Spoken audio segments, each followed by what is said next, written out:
Bismillahirrahmanirrahim. Assalamualaikum warahmatullahi wabarakatuh. Alhamdulillahi rabbil alamin. Wassalatu wassalamu ala asrafil anbiya'i wal mursalin. Sayyidina wa maulana Muhammadin wa ala alihi wa ashabihi ajma'in, amma ba'd. Sabahul khair. Selamat pagi anak-anak sekalian. Mudah-mudahan kalian semua dalam keadaan sehat walafiat dan selalu dalam lindungan Allah Subhanahu wa taala. Amin. Allahumma amin. Untuk mempersingkat waktu, maka Bapak ingin menyampaikan materi pembelajaran kita pada hari ini, khususnya mata pelajaran agama Islam di SMP Negeri 29 Samarinda kelas 7. Untuk hari ini kita akan melanjutkan bab kita, yaitu bab yang ketiga tentang kebersihan. Semua bersih, hidup menjadi nyaman. Sebagaimana Allah Subhanahu wa taala berfirman di dalam Al-Qur'an, A'udzu billahi minasyaitonir rajim. Bismillahirrahmanirrahim. Innallaha yuhibbut tawwabin wa yuhibbul mutatahhirin. Sesungguhnya Allah itu menyukai orang-orang yang selalu bertaubat, dan sesungguhnya Allah itu menyukai orang-orang yang selalu mensucikan diri. Di dalam ayat ini dengan jelas Allah mengatakan kepada kita umatnya baginda Rasulullah sallallahu alaihi wasallam bahwasanya Allah itu mencintai orang-orang yang selalu bertaubat, selalu membersihkan dirinya. Dan Allah sangat menyukai orang-orang yang selalu membersihkan dirinya, baik lahiriah maupun batiniahnya. Terlebih ketika kita menghadap ke hadapan Allah Subhanahu wa taala, maka kita sebagai seorang muslim, sebagai umatnya baginda Rasulullah Shallallahu Alaihi Wasallam, wajib bagi kita untuk menjalankannya, karena sesungguhnya kebersihan at-tuhuru satrul iman. Sesungguhnya kebersihan itu sebagian dari iman. Maka oleh karenanya anak-anak SMP Negeri 29 Samarinda harus memahami dan mengerti apa itu toharah. Apa itu toharah? Toharah adalah hal kebersihan, hal bersuci. Dalam agama Islam, terlebih di dalam ilmu fikih, toharah itu adalah hal tentang bersuci, baik dari hadas maupun najis. Ingat, toharah adalah hal bersuci baik dari hadas maupun dari najis. Di dalam ilmu fikih, najis toharah itu dibagi menjadi 4 bagian. Yang pertama adalah menghilangkan najis. Yang kedua adalah mandi. Yang ketiga adalah berwudu, dan yang keempat adalah bertayamum. Ingat, di dalam ilmu fikih, toharah itu dibagi menjadi 4 bagian. Yang pertama ialah menghilangkan najis. Yang kedua adalah mandi. Yang ketiga adalah berwudu, dan yang keempat adalah tayamum.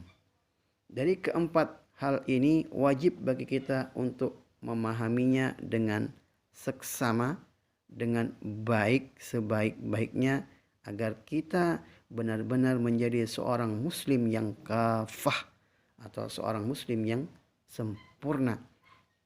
Maka oleh karenanya Bapak ingin menjelaskan kaitan daripada hukum-hukum tersebut. Yang pertama adalah menghilangkan najis. Najis dalam ilmu fikih dibagi menjadi 3 bagian. Ingat, najis dalam ilmu fikih dibagi menjadi 3 bagian.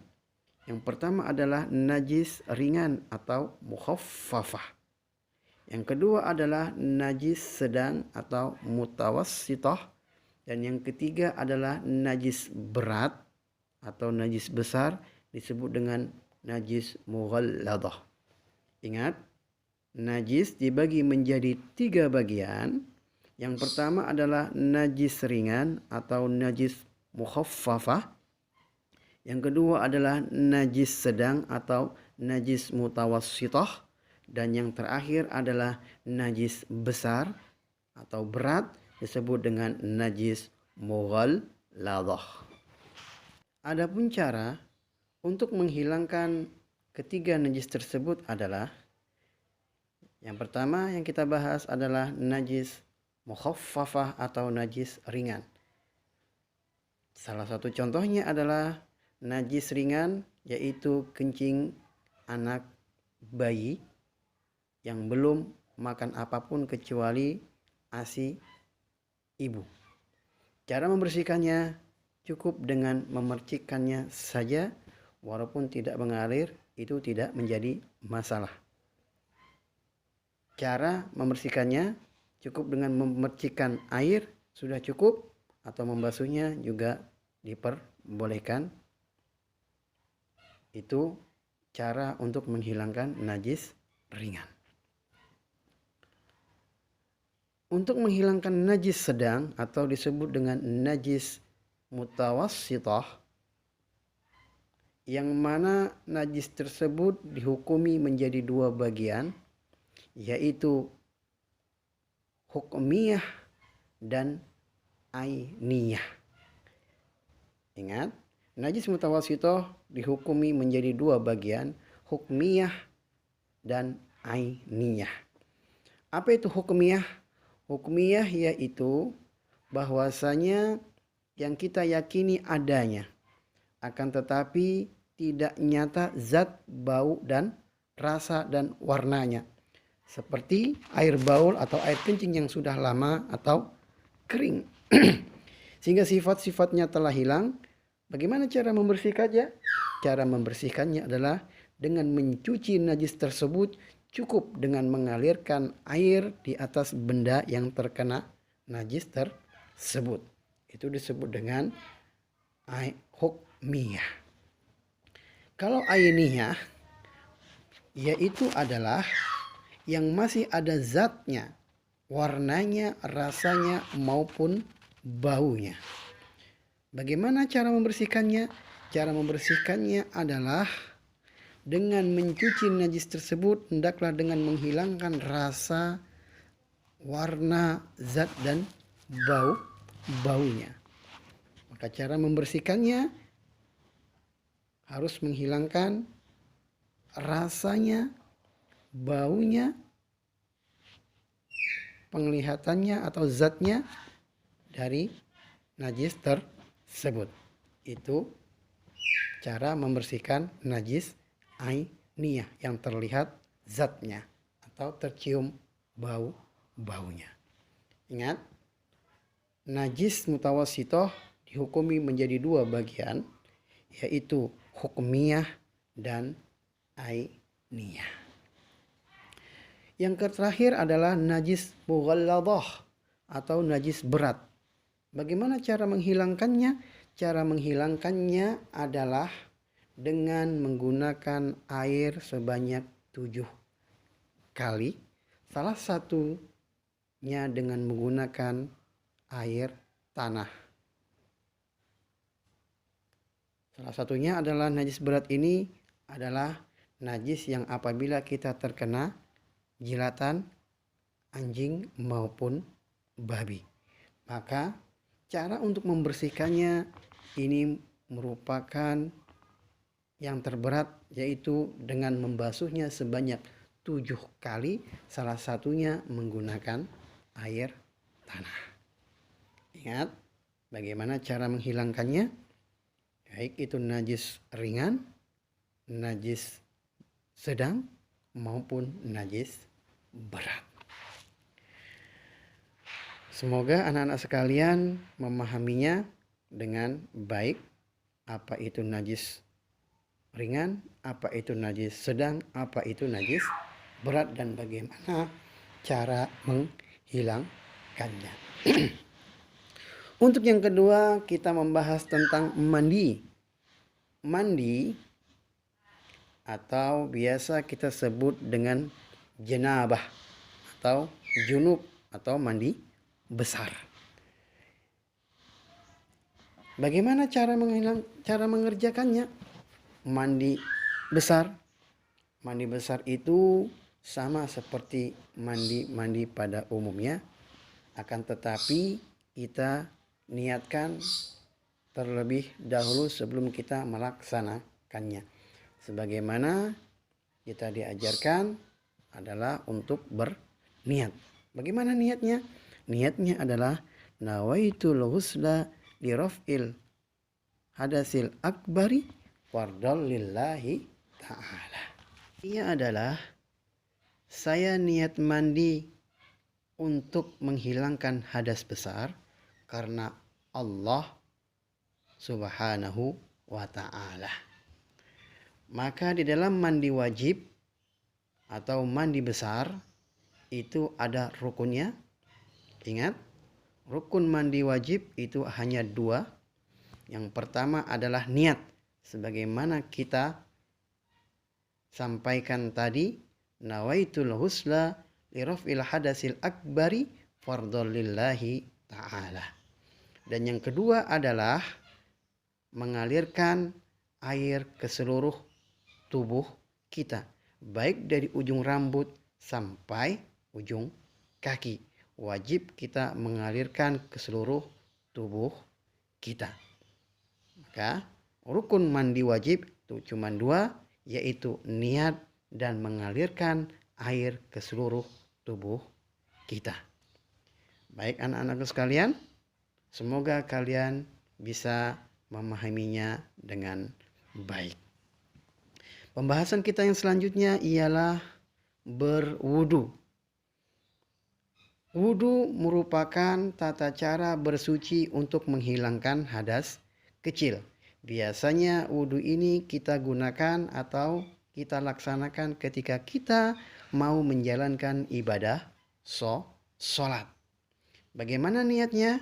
Niatnya adalah nawaitul wudu'a li raf'il hadasil asghari fardhol lillahi ta'ala. Yang artinya, saya niat berwudu untuk menghilangkan hadas kecil fardu karena Allah Ta'ala. Ingat, wudu ini atau berwudu dilaksanakan ketika kita hendak menjalankan ibadah sholat atau menghilangkan hadas kecil. Yang keempat, yang terakhir adalah tayamum. Tayamum adalah tata cara bersuci yang mana kita laksanakan ketika kita tidak mendapatkan air. Maka kita diperbolehkan mendapat rukhsah dari Allah Subhanahu wa ta'ala, mendapatkan suatu keringanan, yaitu dengan menggunakan debu. Ingat, tayamum adalah tata cara bersuci dengan menggunakan debu. Kalau berwudu dengan menggunakan air berbeda dengan tayamum. Kalau dalam berwudu gerakan wajib ada 4. Kalau dalam bertayamum gerakan wajibnya hanya 2 saja. Ingat, tayamum merupakan pengganti wudu atau pengganti air. Bagaimana tata caranya? Tata caranya adalah kita menggunakan debu yang suci. Salah satu contoh, ketika kita di dalam kendaraan, kita bisa mengambil debu tersebut di dinding-dinding kendaraan tersebut dengan cara meletakkan kedua belah tangan kita. Setelahnya kita tipiskan sedikit, baru kita usapkan ke muka kita. Selanjutnya yang kedua, letakkan kembali lagi ke tempat yang berbeda menggunakan debu tadi. Setelah itu kita tipiskan, maka kita usapkan kedua belah tangan kita sampai siku, baik kanan maupun yang kiri. Cukup itu saja. Jadi gerakan tayamum cuma dua, cuma mengusap wajah dan kedua belah tangan sampai siku. Berbeda dengan berwudu. Ingat, jangan sampai kalian salah melakukannya. Jadi tayamum ini berbeda dengan tata cara berwudu yang menggunakan air. Jangan sampai kalian menggunakan debu untuk kumur, ikut kumur-kumur. Telinga juga dibasuh, kaki juga dibasuh. Tidak sama, berbeda. Ya anak-anak sekalian, bagaimana niatnya? Niat tayamum adalah nawaitu tayammuma listibahatis sholati fardhol lillahi ta'ala. Artinya, saya niat bertayamum untuk dapat menghilangkan atau untuk dapat mengerjakan sholat fardu karena Allah Ta'ala. Ingat, niat-niat tersebut wajib bagi kita untuk memahaminya dan menghafalnya. Anak-anak SMP Negeri 29 Samarinda, itulah kaifiat daripada keempat dalam hukum ilmu fikih yang disebut dengan toharah. Sekali lagi, agar kalian semua benar-benar memahaminya dan paling utama kalian menghafalkan lafaz niatnya agar kalian tidak kesusahan di dalam menjalankannya. Anak-anak sekalian di SMP Negeri 29 Samarinda, mungkin ini sedikit materi singkat yang bisa Bapak sampaikan. Mudah-mudahan bermanfaat bagi kita semua dan mudah-mudahan kalian semua bisa memahami, bisa menyimak dengan baik dan mengetahui hukum-hukum yang telah Bapak sampaikan tadi. Untuk lebih jelasnya lagi dan lebih memperdalam, Bapak harap kalian membaca buku agama Islam kalian agar kalian bisa memahaminya dengan baik dan benar. Bab yang ketiga. Selamat belajar.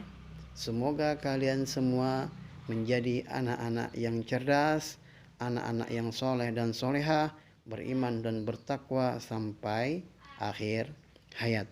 Mungkin ini yang bisa Bapak sampaikan. Mudah-mudahan kalian semua selalu dalam lindungan Allah Subhanahu wa Ta'ala. Kalau ada sumur di ladang, boleh kita menumpang mandi. Kalau ada umur yang panjang, fa insyaallah kita akan berjumpa lagi. Wabillahi taufiq wal hidayah. Assalamualaikum warahmatullahi wabarakatuh.